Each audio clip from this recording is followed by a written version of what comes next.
But what I'm saying? Like, where do you um, think the adults in the industry, in that kind of industry, that only believe their worth is selling themselves, where do you think them kids come from, or those adults come from? Where do you think they grew up in? What do you think happened to them to lead them into that life of being on the streets, mm, selling themselves in the streets, doing drugs, all this stuff? Like, it all goes hand in hand. Like mm, addiction and things like that, it's not a disease really. It's a result of trauma. Somebody's trying to self-soothe the trauma, and then some of them, they're so vulnerable and they're so broken down that when they get to an adult, and then maybe it's legal as an adult to do street work or whatever, but like, why is that though? What brought them there? How did they mm. get there? You know, maybe they could have been worth so much more and done so much more with their lives, but their whole life they've been used and abused and made to believe they're all they're good for is for what, you know what I mean? Like Yeah, this yeah, kind of thing, right? So yeah.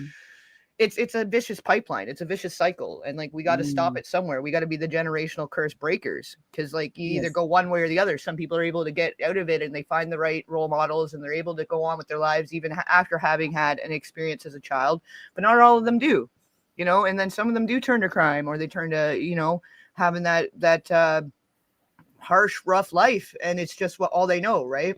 Right, right. And that's a great point that you made up. Like, well, excuse me, that you brought up. That's what I meant to say. A great point that you brought up because, again, I mean, we see, I guess, celebrities and stuff like that, and we, at least I would say, growing up in the like I was born in the 80s, grow up in the 90s. You know what I'm saying? It was just something, I guess, to aspire was, that type of thing. But I definitely look at all of that a lot differently these days. And I think what you said about if they were groomed from children to sell themselves, and all these different type of stuff, I mean, that's all they know. And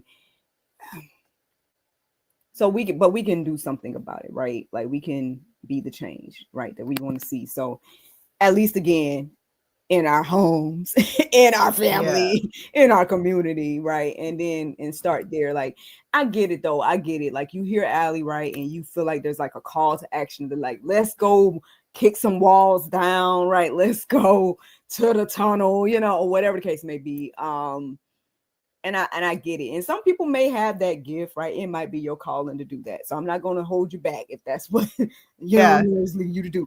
But, instead of getting so overwhelmed by the big sensationalized issue, right? I mean, start small, man, because it's not a small thing.